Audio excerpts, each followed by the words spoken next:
Well, hello, a very relaxed Dennis Prager here from my nearly weekly. I do whatever I can. Sometimes it's absolutely impossible. I'm traveling a lot.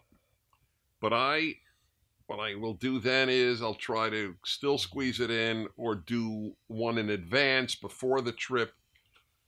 But I take this very seriously. It's completely non-scripted. It's totally spontaneous. So it's a risk for me because, what if I say something truly regrettable? I'm stuck. This is my home. Did I say who I was? I'm Dennis Prager, but people know, people assume it. I'm Dennis Prager. This is my home. This is my fireplace. This is one of my easy chairs, and this is my cigar. So I don't usually talk about something in the news. I have a 15 hours of national radio show each week, so 3 hours a day, Monday to Friday, and believe me, I get immersed in what's happening. So I use this as an opportunity to talk about all sorts of things. Sometimes if it's in the news, I will, but generally not. I get a chance to talk about things that matter, that are not in the news, as it were. Then I take your questions. Sometimes there are things in the news. So anyway, welcome to my home. It's great to be with you. And I am now going to talk to you about cigars. And before you give up because you have no interest in cigars, this is a bigger deal than it sounds. I'm not going to talk to you about tobacco flavoring and yummy comparisons between Nicaraguan and Cuban, nothing like that. I am asked, well, I won't say every day, but I'm often asked, why do you smoke cigars? Aren't they dangerous? This is what I want to talk to you about, the word dangerous, and about cigars as an example, and about a philosophy of life. I have a philosophy of life on almost everything. I have had this is built into me. This is my approach to life, is to think things through and have a philosophy of life, be aware of what I'm doing, and then march on through life. So, for example, doctors often, more doctors than anybody else, will say to me, there are real risks with tobacco and smoking, Dennis. We want you around a long time, or even more challenging, why do you do it? You have so many young listeners, or viewers, I should say. And I take all of this very seriously, and I am very open about it, as you can see right now. So let me tell you my approach as I take a puff. So, well, there are many aspects to this question. One of them is I believe that it's important to enjoy life. This may sound so. Who doesn't think it's important to enjoy life? Well, it has ramifications. What I just said. I'll give you an example. This is really powerful. As many of you know, I am a religiously committed Jew, and I take my religion very seriously. And there is a very, I don't know if it's very well known. A dear friend of mine, one of the most prominent rabbis in America, Rabbi David Woznicka, has taught this often, that there are 5 questions. This is in the Talmud. Talmud is the second holiest work of Judaism. The holiest is the Bible, specifically for Jews, the Old Testament. And in the Talmud, which is as big as the Encyclopedia Britannica, it's gigantic, is philosophy and morality and religion and law and stories and legends and opinions and debates, especially debates. So here's one fascinating thing. Some rabbi, this is about 1800 years ago, some rabbi said, when we die, God will ask, when a Jew dies specifically, when a Jew dies, God will ask him or her 5 questions. It's an interesting thought. And one of those 5 is, did you partake of every permitted pleasure? Interesting, huh? This is a religion, at least when understood, I think, normatively, is very keen on our enjoying life. It's very keen on self-discipline. It's very keen on, non-hedonism, but it's very keen on enjoying life, as is my other great love, Americanism, as I call it. I'm not the only one to call it that name. And what do Americans have in their founding document? Life, liberty, and the pursuit of happiness. Now, happiness and joy are not identical, but I'm not going to get into a semantic debate because it's not scientific anyway. So the notion that it is good to enjoy life is a very important one, very important one. People who enjoy life tend not to be mean. People, I mean, think about it, right? If you say about, boy, he or she has really a love of life, a joie de vivre, as they say in French, a joy of living, you don't think of them as particularly harmful human beings, right? It's the morose, the somber, the non-smiling, the not enjoying life. So enjoying life is a big deal. And there are a lot of ways to enjoy life, obviously. So for me, one of them is cigars. So I have to weigh the joy it brings me versus a danger it has. You have to weigh that. Here's an example, alcohol. I don't drink alcohol. It is not a philosophic or moral commitment. I just can't stand it. I don't enjoy it. It gives me a headache. So I have never, ever developed a taste for alcohol. I'm not even, I will drink a beer once every 3 years in a social setting, and that's basically it. But I don't have anything against people who drink and who are obviously not alcoholic. Alcoholism is horrific, just horrific. My heart breaks for them, their families, their friends, anyone in their lives. It's just a terrible thing, alcoholism. But I totally get it. My dad worked very, very hard every single day. Came home, had a cigar, and had scotch on the rocks. Every single day. And he loved it. And, he worked hard. He was a good provider. He was an honorable man. He loved my mother, who was his wife. They were together 72 years, married 69. And he's the one who got me into cigars. He tried to get me into scotch too, but it didn't work. That worked. My brother likes scotch, but I have no desire to, as I told you, for alcohol.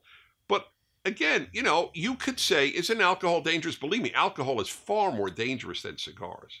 I mean, it's not even in the same universe.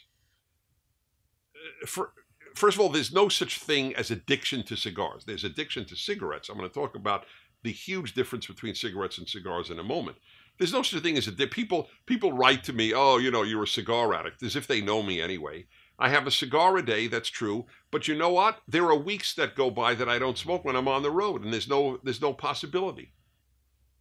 You could ask my wife, am I going up the walls? Am I don't even think about it. If I can have it, I can't have it. If I can't have it, I do have it. I love it. It's a joy in my life. So I have to weigh, as anybody who drinks has to weigh, forgetting alcoholism. Is it going to affect my liver? Is it going to impair my judgment? Is it going to do X, Y, or Z?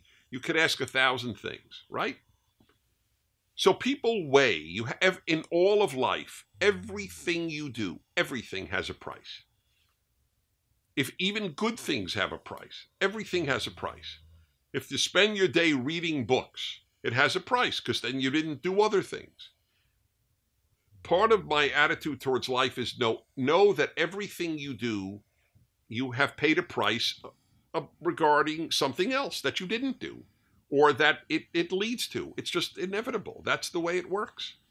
That's the way life is. You can't do everything. So you have to choose. I have chosen this. It's about as benign a habit as exists. When you have, for example, People, this is what really drives me crazy. I have asked parents, would you rather your kid, smoke a cigar or smoke weed? And how many say smoke weed? It shows you how they don't know what they're talking about. They really don't. You don't inhale a cigar, you inhale weed. This doesn't affect your brain. Weed does. It blows my mind that there are parents who rather their kid smoked a joint than smoked a cigar. It shows the ignorance that the bombardment with regard to tobacco has caused. Now, cigarettes are dangerous. About a third of the people, according to the Lung Association, about a third of those who smoke cigarettes will die prematurely. What's the reason? There are 1 million carcinogens in it. Well, not 1 million. I hate exaggerating. There are many carcinogens in it, and you inhale it to your lungs. You don't inhale a cigar to your lungs. This is smoked for taste. Cigarettes are smoked for nicotine. By the way, nicotine in and of itself is not a problem. That's why I don't care if people smoke electronic cigarettes. So what if they're addicted to nicotine? It's not a particularly harmful thing. It doesn't matter. I don't care. Better to be addicted to that than to a whole host of other things. See, I know the human being is not a saint. So I have to ask, what are the minimal sins that I could live with? This is a minimal sin. Okay, periodic alcohol or even daily alcohol if you keep it in check. This is a minimal sin. That's what people do. Cigarettes are dangerous. I fully acknowledge that. These are minimally dangerous. So, do we have water, by the way? I always forget. If you guys have one, that would be great. So anyway, that's my belief that you maximize these little joys of life. For my wife, it's coffee. My wife drinks coffee all day. And it turns out, by the way, coffee is very healthy for you. Now, the amount she drinks, is it healthy? I have no idea. Does it disturb me? No, it doesn't disturb me. Does it bring her joy?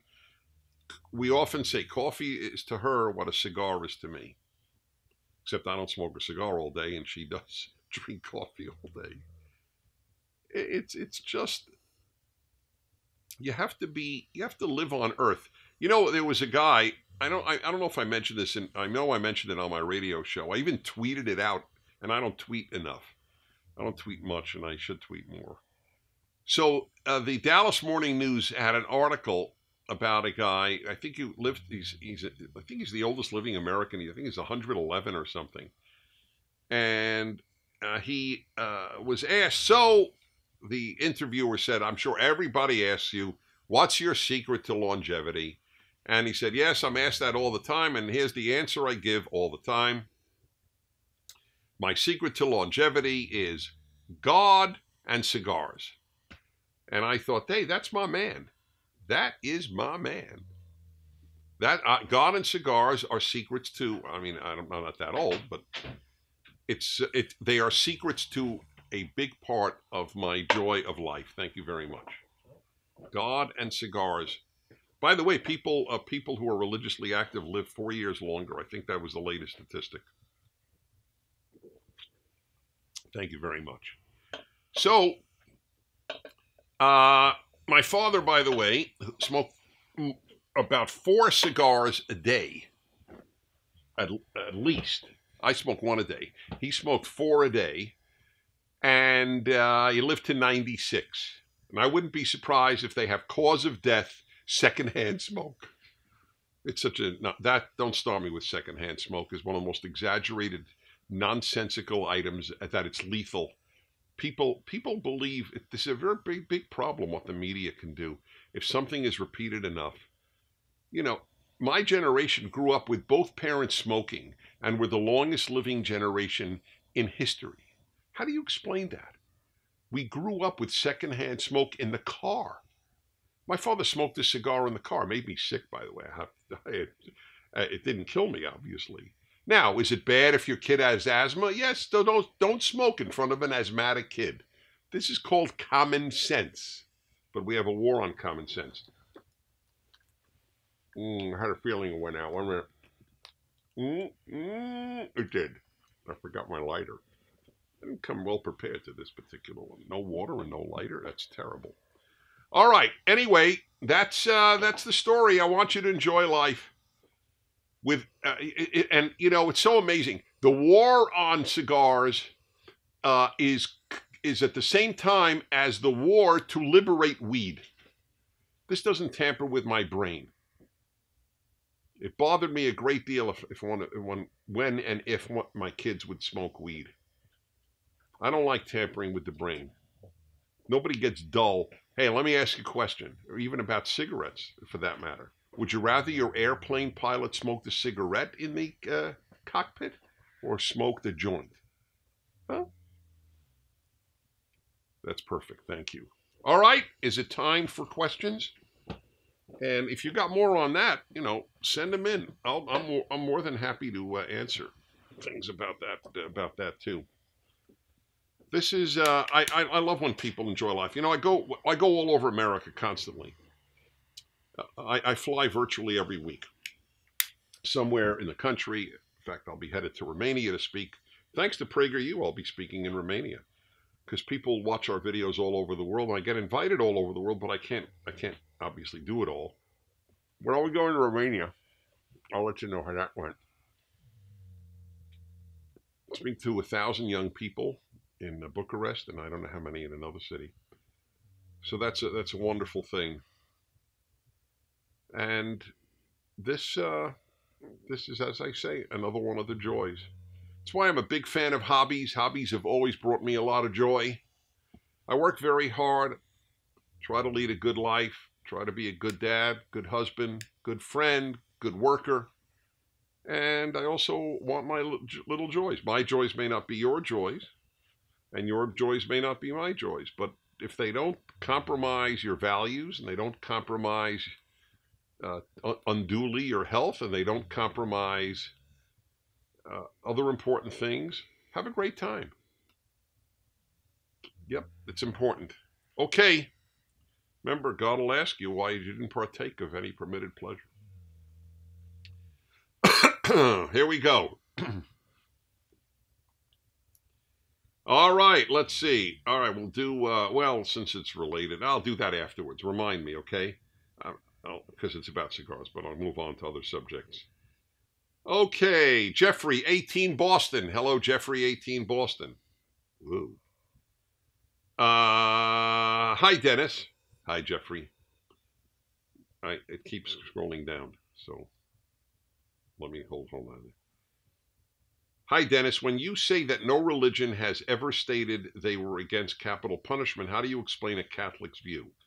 Well, I know a lot about this, and that is in fact the position. Catholicism has always accepted capital punishment, given obviously a moral authority, a justice in the society. Catholicism, it is relatively brand new that the church has come out, and it's not doctrinal, but popes have spoken out against it. It is true, but it's not a doctrine of the church. You should look it up. If you're a Catholic, and you're a serious Catholic, as I assume you are from this, but whatever, you should do research, Catholics for capital punishment, and you will read some major Catholic theologians who defend capital punishment as Catholics. Now, I admit that the most priests and recent popes have been opposed to it. I don't agree with them, and I know Catholics are allowed not to agree with them. Remember, papal infallibility, I think it's been invoked twice in the history of the papacy. It's pretty rare. I know one had to do with Mary and what is it? Immaculate Conception. In other words, it was a theological, doctrinal issue. It was not about the behavior of a given Catholic. So this is not an infallibility issue. It's not been invoked. And I stand with the Bible. The only law that's in all 5 books of the basis of the Bible for both Jews and Christians, the Torah, the first 5 books, the 5 books of Moses. It's the only law that's in all 5 books. It is the second thing God tells humanity after he destroys the world and Noah survives. The second thing. The first is be fruitful and multiply, and the second is take the life of murderers. That's a pretty powerful statement of how important it is from a biblical standpoint, as a moral fundamental. There is something wrong with the society that keeps all murderers alive. That is the biblical view. That is my view. Okie doke. Next. Sergio 39, San Jose, Costa Rica. I've been to Costa Rica a couple of times. Beautiful country. Nice people. Hi, Dennis. Can you talk about relevant books or references of the conservative point of view through history? I have on my website, DennisPrager.com, a listing of the books that have most influenced me. That might be very helpful to you. I would certainly advocate my book, Still the Best Hope, which explains American values, leftist values, and Islamic values. It's like 3 books in one. It's called Still the Best Hope. That'll be a very, very helpful book for you. Raymond, 34, Capital Region, New York. Why do you think it is so difficult for conservatives to get their message out to the younger generations? Prager University does a good job, but I believe we need more. Of course we need more. We're the first to acknowledge it. We have filled a terrible, terrible hole. The reason is very simple. Who's going to give the message? Your high school civics teacher? I don't even think there is civics. Your high school social studies teacher? Your political science professor at college? Your gender studies professor? Who's gonna give you the conservative point of view in any academic institution today? Who's going to give you the conservative point of view on anything on TV, or unless you search it out, the internet generally? So what young people are exposed to is overwhelmingly from the left, and they try to keep us off campuses, as you well know. But it's the only issue is exposure. I know for a fact that any open-minded young person or old person who is exposed to conservative arguments will at least rethink their position, and in many instances change their position. But it's the movies are on the left, the news programs are on the left, theater is on the left. High school, elementary school, there more and more teachers won't even call kids boys and girls. They don't want to impose a gender identity. I would call that a form of child abuse. It's beautiful if boys and girls think they're boys and girls. Alex, 20, Pennsylvania. Are there any parts of the Bible you believe are to be disregarded as irrelevant? Well, that's the reason that I'm working on the biggest project of my life, my 5-volume commentary on the first 5 volumes of the Bible. It's called the Rationale Bible. I do truly believe it'll change your life if you read it. And my argument is that it is relevant. Now, I will admit that in Leviticus, there are a series of laws with regard to sacrifices that are not relevant, not currently relevant. I think they were relevant at the time, and I will explain that when I come to that book. But otherwise, overwhelmingly, the lessons are eternal. That's my job to explain how that is the case. But overwhelmingly, it is not only relevant, it is more relevant than today's newspaper. So take a look. Dan, 19, Virginia. Are we morally obligated to debate and battle the left at every step of life? Well, except if no, not at every step of life. If you have a friend on the left and you guys play tennis together, enjoy your tennis I don't want to see you guys having political arguments, social arguments. Enjoy each other, and especially I feel in families that differ left, right, just love each other up. So I don't think at every step. Also, I don't even think arguing is the thing necessarily to do. My motto is I prefer clarity over agreement. So what I try to do with people I differ with, I say, look, I don't want to win. I don't want to win a debate. And I'm just serious about that. So all I would like to do is clarify where we differ. That's very helpful. See my quote unquote debate with two left-wing students at Berkeley. Many people have watched it, and you should watch it, because all I do is clarify where we differ.